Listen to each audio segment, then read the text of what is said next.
हम लोग राष्ट्रीय जनता दल के लोग हैं, हम लोग किसी से मजबूरी हमारी क्या रहेगी। हमने अपनी सीटें, बहुत सारी सीटें बलिदान करके राज्य सरकार को बनाने में सहयोग किया है।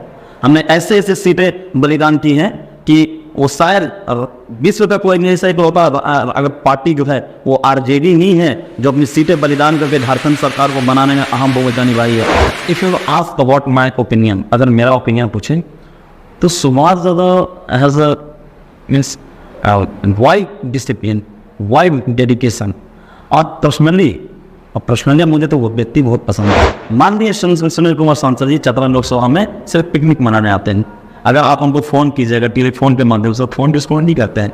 उनके तो अमचे चमचे अट्टा बट्टा चट्टा इन्हीं लोग फ़ोन रिसीव करेंगे। आप जो कह रहे हैं कि सुनील सिंह जो हैं चतरा में आते नहीं, रहते नहीं, हम लोगों से मिलते नहीं हैं, ऐसा ही तो सुभाष यादव के साथ भी हो सकता है, क्योंकि वो चतरा के रहने वाले नहीं हैं, वो बिहार के रहने वाले हैं। आज हम आरजेडी कार्यालय में हैं और ऐसे ही झारखंड के खतियानी युवा हैं जो आरजेडी के साथ जुड़े हुए हैं और पार्टी के साथ क्या सोच रखते हैं, लालू यादव के लिए क्या सोच रखते हैं, जो पार्टी के साथ इतने जुड़े हुए हैं और क्या कुछ अपने एरिया में ये कर रहे हैं। बेसिकली ये चतरा के रहने वाले हैं और युवा राजद के साथ जुड़े हुए हैं। सुबोध पासवान जी, इनसे हम बात करते हैं। सुबोध जी, लोकल खबर में आपका बहुत बहुत स्वागत है। बहुत बहुत धन्यवाद आपका सर। सुबोध जी, कुछ दिन पहले जब झारखंड विधानसभा का स्थापना दिवस था तो झारखंड के आंदोलनकारियों से हमने बात की थी, उन लोगों से बात की थी जिन्होंने अलग राज्य के लिए लड़ाई लड़ी थी। और जब वो लड़ाई लड़ रहे थे तब लालू यादव भी उनसे सहानुभूति रखते थे, उनसे बात करते थे, उनकी बात सुनते थे। लेकिन अब झारखंड 23 साल का हो गया, वो लोग लगातार अपने हक और सम्मान के लिए लगातार संघर्ष कर रहे हैं, आंदोलन कर रहे हैं। और ये हो रहा है अलग झारखंड राज्य होने के बाद। आप आरजेडी से जुड़े हुए हैं, तो लालू यादव कैसे व्यक्तित्व हैं, उनका क्या ऐसा चीज पसंद आ रहा है जो आप झारखंड के होते हुए भी आरजेडी जैसे पार्टी के साथ जुड़े हुए हैं? देखिए, हमारी पार्टी एक नीति और सिद्धांत जो रहा है हमेशा क्षेत्रीय लोगों के साथ ही रहे हैं। और अगर आप बात करें 90 के दशक की, तो भले ही जो देश में उस समय जो सामंतवादी ताकतें थी तो उसके खिलाफ कैसे एक व्यक्ति जिनका नाम लालू प्रसाद यादव कैसे लड़े थे।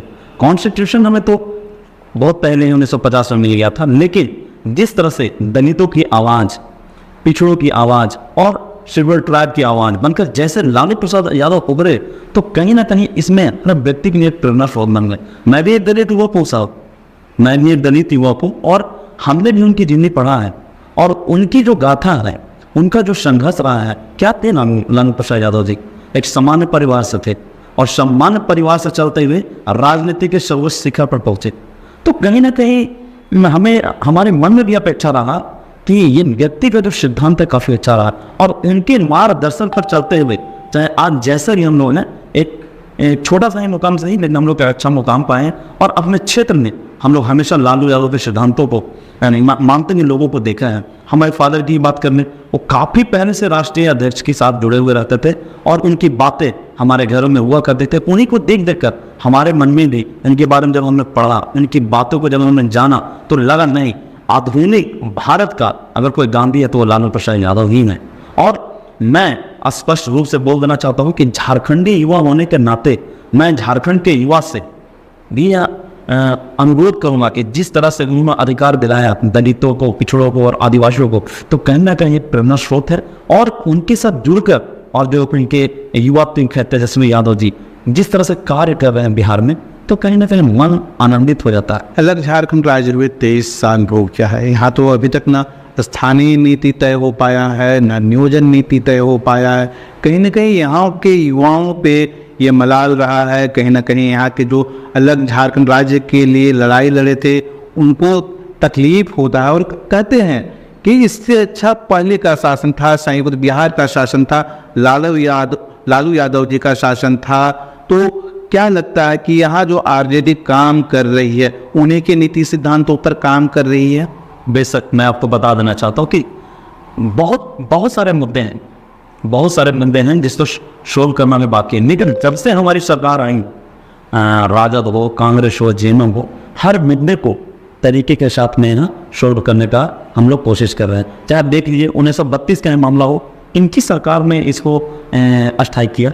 1932 का जो मामला है हमने तो सुलझाया। यहाँ बहुत सारे मामले जैसे पारा शिक्षक का मामला हो, संजय का मामला हो, खैर राज्य सरकार की जो भी जिम्मेदारी थी हमने तरीके के साथ में अपने कर्तव्यों को पालन करते हुए झारखंडी जनता को राहत पहुंचाया है। और रही बात नियोजन नीति का, स्थानीय नीति का, तो हम लोग जरूर आज न कल इसको हम लोग सोल्व कर देंगे और सोल्व करने के पश्चात जो भी यहाँ पे जो हम लोग का कमी रह गया उसको भी पूरा करेंगे। और मैं झारखंडी युवाओं को इतना विश्वास न होइए, अगर संघर्ष की गाथा अगर ज़्यादा लंबा चल रहा है तो हम लोग का रिजल्ट भी बहुत अच्छा ही आने वाला है। मेरा सवाल इसलिए है क्योंकि जिस तरह से झारखंड के जो आंदोलनकारी हैं उनका तकलीफ इस मौजूदा सरकार से भी है और अभी के सरकार में आरजेडी भी सपोर्ट कर रहा है, आपके विधायक मंत्री ही हैं।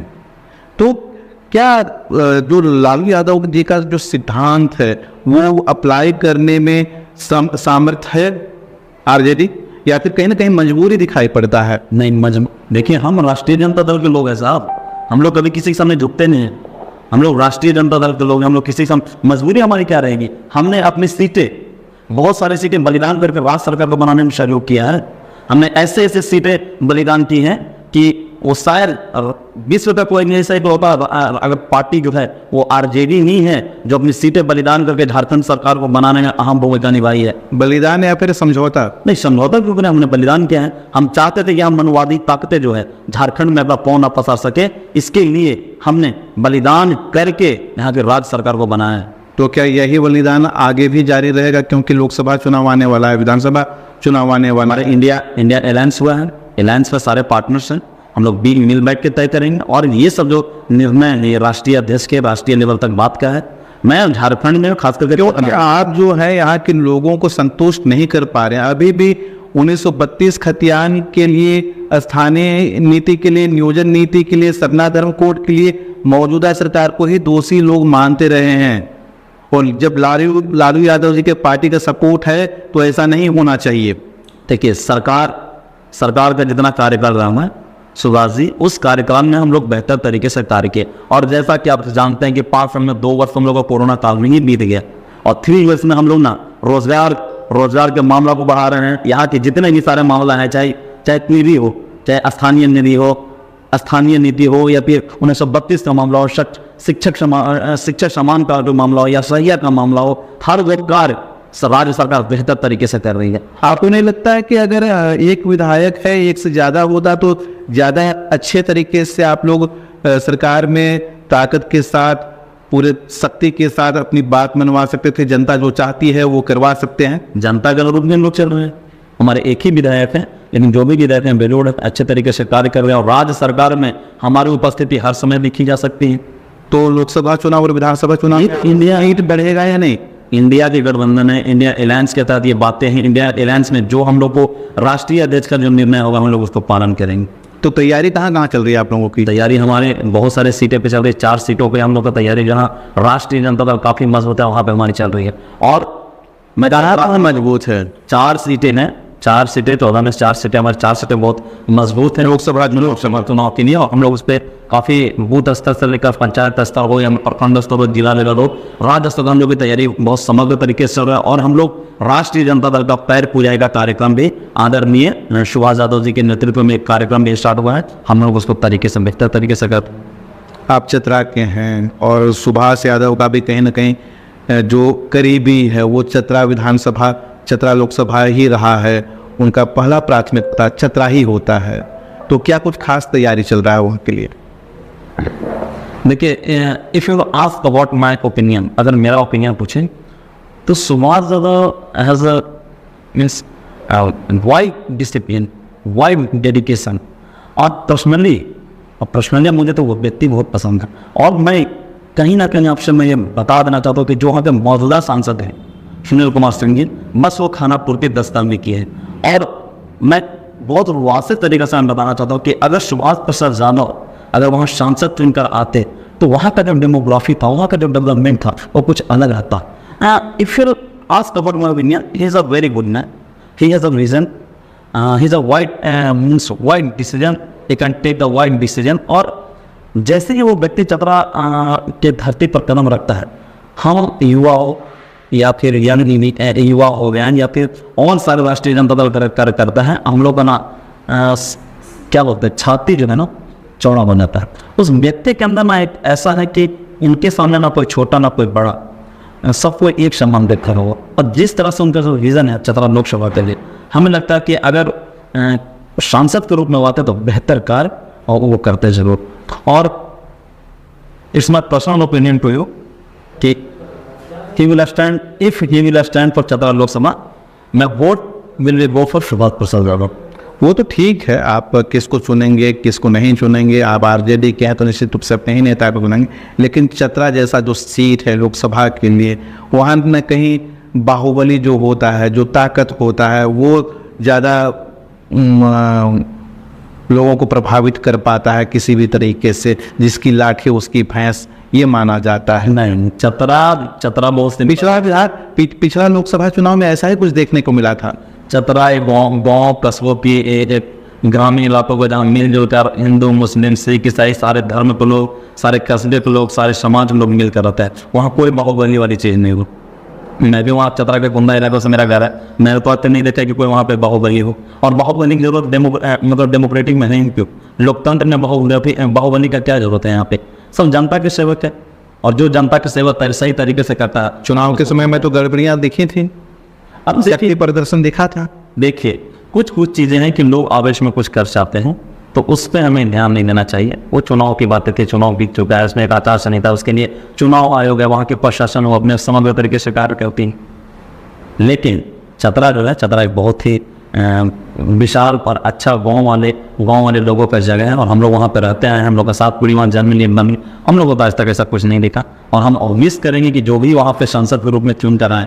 एक आखिरी सवाल इन सबसे अलग हटकर, जो लोकसभा का चुनाव होता है पूरे राष्ट्रीय स्तर पर राष्ट्रीय विजन को लेकर तैयारी होता है, और उसी को लेकर वोट चुनते हैं, नेता को चुनते हैं। तो अभी तो चुनाव बहुत दूर है, तो ऐसे में क्या कुछ आरजेडी का विजन होगा लोकसभा चुनाव के लिए?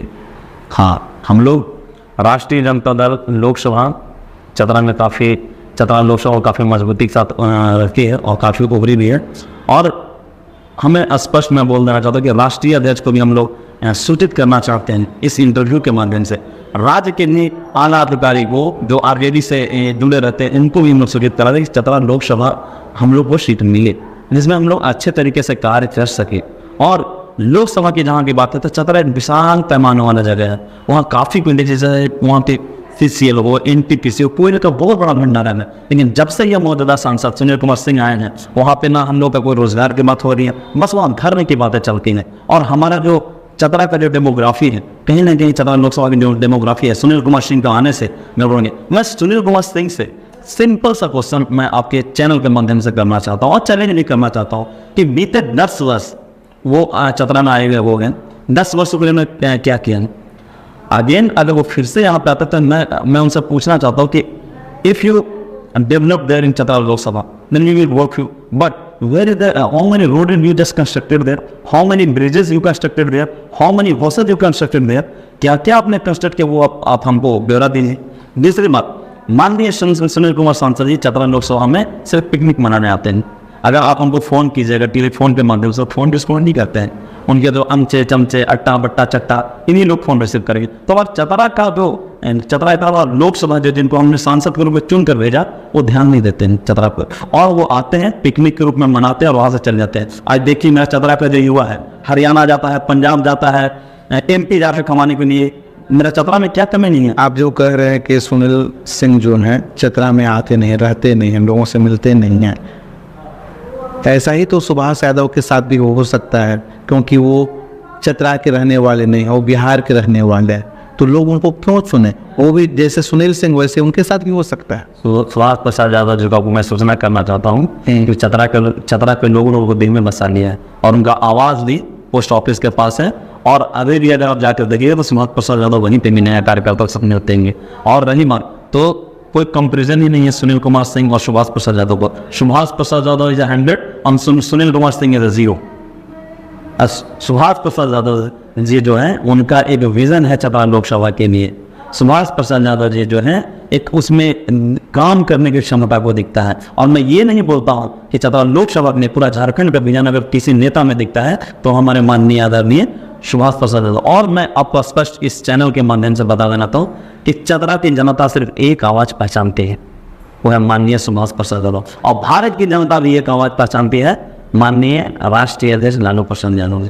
चलिए, आप आरजेडी के हैं, निश्चित रूप से अपने नेता की तारीफ करेंगे। अभी लोकसभा चुनाव काफ़ी समय है और बहुत सारे मुद्दे और विजन बदलेंगे, परिस्थितियाँ बदलेंगी और कौन पार्टी कितने सीट पर लड़ेगा ये गठबंधन वाले तय करेंगे। अभी समय है, उस पर भी चर्चा होगी। और आने वाले समय में लोकसभा को लेकर, लोकसभा चुनाव को लेकर क्या कुछ बदलाव आएगा, सब आप तक पहुंचाएंगे। सारा अपडेट आप जानेंगे। बने रहिए लोकल खबर के साथ।